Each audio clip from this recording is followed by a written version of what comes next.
Hey guys, welcome back to my YouTube channel পিতৃ story house. এই চ্যানেলে আপনি পাবেন বাংলা ভাষার সবচেয়ে ভয়ঙ্কর, রোমাঞ্চকর এবং মনমুগ্ধকর ভূতের গল্প। আমরা আপনাকে নিয়ে যাব এক ভিন্ন জগতে, যেখানে ছায়া আর অন্ধকারে লুকিয়ে থাকে অতিপ্রাকৃত কাহিনী।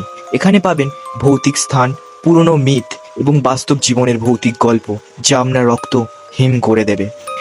নতুন নতুন ভূতের গল্পের জন্য সাবস্ক্রাইব করুন এবং বেল আইকনটা অলে সিলেক্ট করে নিন, যাতে সবার আগে নতুন নতুন গল্পের নোটিফিকেশান আপনার ফোনে পৌঁছে যায়। তো গাইস, আজকের এই গল্পটা বেসিক্যালি একটা ভৌতিক আম গাছকে নিয়ে, যেটি ঘটে গিয়েছে একটা সত্যি ভৌতিক কাহিনীর ওপর। তো গল্পটা আপনারা পুরোটা শুনুন এবং বুঝতে পারবেন গল্পটা ঠিক কী ঘটেছিল। তো বেশি কথা না বলে গল্পের দিকে যাওয়া যাক। 1992 সাল।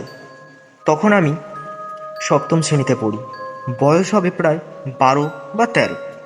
সেই সময়কার একটা গল্প আজ আমি লিখছি। সব কিছুই সূত্রপাত হয়েছিল এইভাবে। সকাল থেকে ভারী ঝড় বৃষ্টি হচ্ছিল। আমাদের বাড়ি থেকে একটু দূরেই ছিল একটা আম বাগান। ঝড় বৃষ্টি হলেই আমরা দল বেঁধে গিয়ে আম কুড়োতে হাজির হতাম। তাই নির্দিষ্ট সময় আমরা আম কুড়াতে হাজির হলাম। সেই আম বাগানের প্রায় শেষের দিকে একটা আম গাছ ছিল। সেই আম গাছের তলায় বেশ কয়েকটা পাকা আম পড়েছিল, কিন্তু কোনো কারণে সেই গাছের আম ভুলেও কেউ ছুঁয়ে দেখতো না। এমনকি গাছটার ধারে কাছেও কেউ যাওয়ার সাহস পেত না। এর কারণটা আমার ঠিক জানা ছিল না, তবে বড়দের মুখে শুনতাম গাছটা নাকি ভালো না, খারাপ জিনেদের বসবাস ওই গাছে। আমি তখন বেশ আমি তখন এইসব কথা বিশ্বাস করতাম না। যাই হোক, সে গাছের তলায় বেশ কয়েকটা পাকা আম দেখে আমার তখন লোভ হলো। যেহেতু সেই গাছের আম কেউ নেবে না, তাই আমি ওই সব আম নিজের বাড়ি নিয়ে আসতে পারবো, এইটা ভেবে আমি খুব খুশি হলাম। আমার বন্ধুরা বেশ কয়েকবার বারণও করলো, কিন্তু আমি শুনলাম না। আমি যখন সেই আম গাছতলায় আম কুড়াচ্ছিলাম, তখন গাছ থেকে বেশ বড় সড়ো একটা আম মাটিতে পড়ল। মনে হলো মাটিটা যেন কেঁপে উঠল। আমরা অন্যগুলো থেকে আমটা বেশ বড় ছিল। আমি এত বড় আম দেখে অবাক হলাম। ঠিক পরে সেটা আবার আমার সাথে আমি বাড়িও নিয়ে এলাম। বাড়ি ফিরে এসে বড় আমটাই আমি প্রথমে খেলাম। আর সেটাই হয়তো আমার একটা বড় ভুল ছিল। সেই রাতে আমি এক ভয়াবহ স্বপ্ন দেখি। দেখলাম সেই গাছের তলায় আমি আম কুড়াচ্ছি। হঠাৎ মনে গাছের ওপরে কেউ যেন বসে আছে, হাসছে আমার ওপরে। ওপরে তাকিয়ে দেখি একটা লোক বসে আছে, তবে তার মাথা নেই। বুকের ওপর দুটো লাল চোখ আর পেটের ওপর মুখ। এই স্বপ্ন দেখে আমি চিৎকার করে ঘুম থেকে উঠে বসি।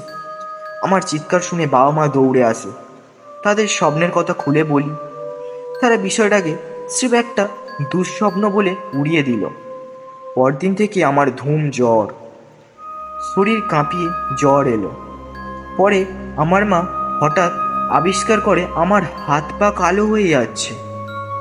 বাবা তাড়াতাড়ি ডাক্তার নিয়ে আসে, কিন্তু ডাক্তার কিছু করতে পারে না। আমার তখন অবস্থা খুবই খারাপ। সারা শরীর কালো বর্ণ ধারণ করেছে।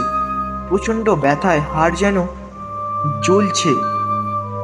চিৎকার করার শক্তিটুকুও নেই। উপায় না পেয়ে বাবা গ্রামের ওঝাকে নিয়ে আসেন। যদিও আমরা ওঝার বিশ্বাস করতাম না। ওঝা ঘরে ঢুকতেই একটা দমকা হাওয়া যেন আমাদের বাড়িটা কেঁপে ওঠে। তিনি বুঝতে পারেন যে আমাদের বাড়িতে কিছু আছে, যার উপর খারাপ জিনের নজর পড়েছে। তিনি তখন আমার কাছে এসে বসে কী সব মন্ত্র পড়তে লাগলেন। মন্ত্র পড়ে আমার গায়ের হাত রেখে ফু দিলেন। আর তখন আমার মনে হলো গায়ে প্রচণ্ড ব্যথা সামান্য হয়েছে। তখনই আমি ওঝাকে গতকাল বিকেলের কথা বলি এবং রাতের স্বপ্নের কথাও বলি। তিনি তখন বললেন, সেই গাছের একটা কিছু বদ জিনের বাস করে, আর আমি সেই গাছের আম নিয়ে আসায় তারা ক্ষুব্ধ হয়েছে, তাই আমার ওপর তারা আক্রমণ করেছে। এইসব বলে তিনি বাকি সেই আমগুলো যা ছিল সেইগুলো মন্ত্রভূত আগুনে পুড়িয়ে ফেলে এবং আমায় কিছু পানি পোড়া খেতে দেয়। আমার শরীর এবং বাড়ি বন্ধ করে দেয়। এরপর কিছুদিন সব স্বাভাবিক ছিল। কিছুদিন পর থেকে রাতে আমি ভয়ানক স্বপ্ন দেখা আবার শুরু করি। সারাদিন শুধু ভয় পেতাম, বিকেলে বাইরে যেতেও পারতাম না। পরে ওঝা আমাকে সেই গ্রাম ছেড়ে চলে যেতে বলে।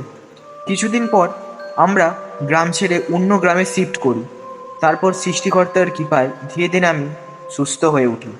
তো বন্ধুরা, বেসিক্যালি গল্পটা আপনারা শুনলেন। গল্পটা শুনে তো আমার তো খুবই ভালো লাগলো। তো গল্পটা যদি আপনাদের ভালো লেগে থাকে তো ভিডিওটাকে একটা লাইক আর ভিডিওটা আপনাদের সকল বন্ধুদের কাছে শেয়ার করবেন। আবারও ফিরে আসবো নতুন কোনো ভৌতিক সত্যি ঘটনা নিয়ে।